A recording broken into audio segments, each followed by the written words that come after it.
क्या नाम है आपका और आज आपका जो ये आने का यहाँ उद्देश्य था वह क्या उद्देश्य था? मेरा नाम पवन केसर है, मैं जम्मू कश्मीर से हूँ। और ये जो संकल्प मार्च आज निकाला गया है विश्व हिंदू परिषद की तरफ से, आप पूछ रहे हैं उद्देश्य क्या है? उद्देश्य ये है कि अपनी रक्षा, हर हिंदू की रक्षा। आज हम में से कन्हैया लाल जी गए हैं अमरावती में, जो हालात जो बने हैं इस वक्त, और वो कोई मामूली हत्या नहीं है। वो एक भारत देश सुरक्षित नहीं है क्या अभी तक? देखिए, सुरक्षित अगर कहेंगे तो सुरक्षित तो है, सबसे सुरक्षित है, तभी तो हम यहाँ पे सांस ले रहे हैं। मगर कुछ असामाजिक तत्व, जिहादी मानसिकता रखने वाले जो लोग हैं, वो कहीं ना कहीं अपने हाथ पे तो मोमेंट तो रहेगा ही, जो हाथ में मोमेंट तो रहेगी थोड़ी बहुत, जो उनकी किताब में जो लिखा गया है वो उसको ना पढ़कर वो एक शरिया का कानून जो दूसरे देशों का वो यहाँ लाने की कोशिश कर रहे हैं, जो कि कोई भी हिंदू बर्दाश्त नहीं करेगा। आज की जो रैली है ये उसी संदर्भ में थी कि ये भारत देश संविधान के साथ चलने वाला देश है, यहाँ शरीयत किसी को हम नहीं लाने देंगे, हम उसको कामयाब नहीं होने देंगे। और ये आज एक मैसेज दिया है, एक चेतावनी भी है कि आज यहाँ पे लोग आए थे, जितने लोगों ने अपनी एकता, यहाँ से हिंदू नहीं आए थे, कई ऐसे लोग, सिख, मुस्लिम से भी कुछ लोग आए थे यहाँ पे। तो ये मैं ये कहना चाहता हूँ कि जो ये मानसिकता रख रहे हैं वो उनके लिए चेतावनी है कि सेल्फ डिफेंस में अगर हम करने पे आ गए तो उनका कहीं नामो निशान नहीं बचेगा। तो किसी भी धर्म की आस्था के प्रति अगर उनको खिलवाड़ किया जाए उस पर, वो कहाँ तक सही है? बिल्कुल गलत है। ये मैं सिर्फ हिंदू धर्म के लिए नहीं कहूँगा, हर एक धर्म के लिए अगर उसके अगेंस्ट कोई अगर बात की जाती है तो ऐसे आदमी को सबसे सख्त सजा देनी चाहिए।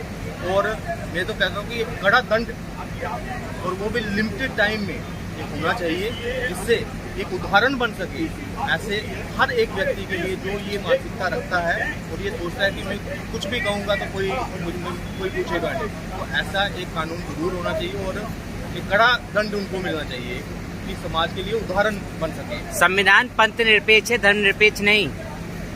क्या संविधान पंथ निरपेक्ष है बताया जाता है और धर्म निरपेक्ष नहीं है, तो आप धर्म निरपेक्ष तो हिंदुत्व कैसे बन सकता है? देखिए यहाँ बात आपने यहाँ हिंदुत्व की बात नहीं की है, यहाँ कही है संविधान के साथ चलने के लिए हर एक संविधान में हर एक धर्म को आज़ादी है अपने तरह से चलने की, उसको इज्जत करने की। अगर उस पर कोई उंगली उठाता है, ये संविधान के दायरे में ही आकर हम ये चीज़ हो रही है और इसमें कोई पंथ विशेष का ध्यान नहीं है, संविधान के दायरे में आकर ही दंड मिलना चाहिए। भाजपा सरकार जब से आई है सांप्रदायिक माहौल देश में देखिए, भाजपा कह रहे हैं कि भाजपा यहाँ आई है तो सांप्रदायिक माहौल बन गया है, ऐसा कुछ नहीं है। अगर भाजपा जो आरोप आप लगा रहे, अगर ऐसा होता तो पूछिए कि कितने आवास योजना उनके मुस्लिम घरों को मिली है, कितने सिलेंडर मुस्लिम घरों को मिले हुए हैं, कितनी स्कीमें, मुद्रा लोन, कितने ऐसे चीज़ें सरकार की योजनाएं थी। क्या वो वहाँ तो फिर मुस्लिम का एक नाम नहीं होना चाहिए था? सांप्रदायिक अगर वो पहलू अगर दिखाने पे आता तो फिर तो एक नाम भी नहीं होना चाहिए था। ऐसा नहीं है। ये सांप्रदायिक कौन फैला रहा है? ये वो लोग हैं जो 70 साल से जिनको खाने की आदत पड़ चुकी थी, उनको और सरकार को खिलाने की आदत थी, वो उन्हीं को आ जाकर उनको ही कहते हैं ना, जब चिड़िया बाहर से लाती थी तो वो अगर बच्चा है तो वो एक को ही देती जा रही थी 70 साल से। अब जब वो दाना मिलना उनको बंद हुआ है तो अब उनको सांप्रदायिक माहौल दिखने लगा है। पहले वो लग्जरी गाड़ियों में घूमते थे, कई ऐसी एनजीओ बाहर से पैसा आकर यहाँ देश को बर्बाद करने में लगाया जाता था। आज जब बंद हो गया तो क्या हो गया कि देश जो है इंटॉलरेंस हो गया, इसमें बड़ा रहने लायक नहीं रहे यहाँ। और ये कहाँ से? क्योंकि उनकी दुकानें बंद हो गई। कहीं ना कहीं भाजपा सरकार की वजह से आज जो है सबको इक्वल दर्जा दिया जा रहा है। 370 हटाया गया, क्या हमारे देश में एक कोड की तरह नहीं था 370, आज वो हटाया गया। आज वहाँ विकास हो रहा है सारी जगह। भाजपा सरकार जो भी नीति लाती है आप लोग उसका राजनीतिक विरोध करने लगते हैं, ऐसा क्यों? देखिए, जो भी नीति आती है वो समाज कल्याण के लिए है। जो भी विपक्ष है उसको कहीं ना कहीं उसको किसी ने उसको अपनी सत्ता का लालच है, उसको जनता के हितों से उसको कोई लेना देना नहीं है, उसको कोई लेना देना नहीं। इसीलिए उसको कोई भी नीति बनती है, चाहे वो सीए की थी, चाहे किसान कानून था, उसको क्या था, उसको भड़काया और पीछे से सपोर्ट करके किसानों को भी बरगलाया। और वहाँ जो सीए के प्रोटेस्ट में जो बिठाया था, कहीं ना कहीं वो प्रायोजित है और कहीं ना कहीं उसमें विपक्ष का बड़ा बहुत हाल है। वो उनको जनता से कोई लेना देना नहीं है, उनके हितों से लेना नहीं। उनको सरकार ने कैसे आए, मोदी जी को कैसे रोका जाए, भाजपा को कैसे खत्म किया जाए, बस उनका यही एजेंडा है। हिंदू राष्ट्र बनाने की बात कही जा रही है और हिंदू राष्ट्र विश्व गुरु बनने का कहा जाता है कि हिंदू राष्ट्र जब बात बन जाएगा तो भारत विश्व गुरु भी बन जाएगा। क्या इससे पहले हिंदू सुरक्षित नहीं था क्या? देखिए, एक परिभाषा आप हिंदू राष्ट्र की करते हैं, हिंदू राष्ट्र है। आज कौन कहता है कि हिंदू राष्ट्र है? हिंदू राष्ट्र है। यहाँ जितने भी हमारे जो मुस्लिम है यहाँ पे, वो तो आधे से ज्यादा कन्वर्ट ही है, कहीं ना कहीं डीएनए उनका सेम ही है ना। तो फिर हम इसको क्यों डरते हुए कि हमें हिंदू राष्ट्र बनाना? क्या सिर्फ सरहदें तक नहीं है, अगर आप मानते हैं कल्चरल कि भारत हिंदू राष्ट्र है तो उसमें हिंदू और मुस्लिम धर्म में एक दूसरे को टारगेट करते हैं, ऐसा क्यों? देखिए, ये अब मैं एक चीज उदाहरण देता हूँ।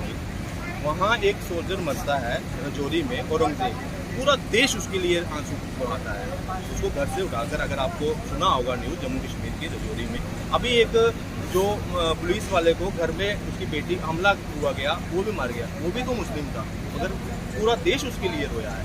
तो ये कौन लोग हैं जो हिंदू मुस्लिम कर रहे हैं? ये वही जिनकी दुकानें बंद हो गई हैं।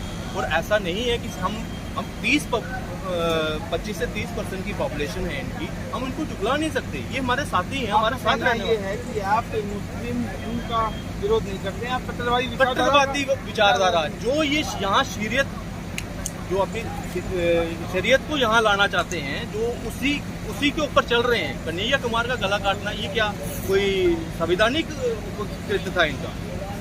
ये तो एक तरह से वहीं से उसको कॉपी कर मैं कहता हूँ इसी को हमने जड़ से खत्म करना है। और मैं ये एक मुस्लिम समुदाय से, पूरे मुस्लिम धर्म वालों को चीज है कि अगर आपको इतनी ही एनर्जी है पत्थर मारने की, जो युवा जो पत्थर मारते हैं या कुछ करते हैं, अपनी एनर्जी देश की तरक्की के लिए यूज करो, उसको आगे बढ़ाने के लिए यूज करो। ये चीजें कहीं ना कहीं आपका किसी के बहलाने फुसलाने से आप पत्थर तो मार आएंगे।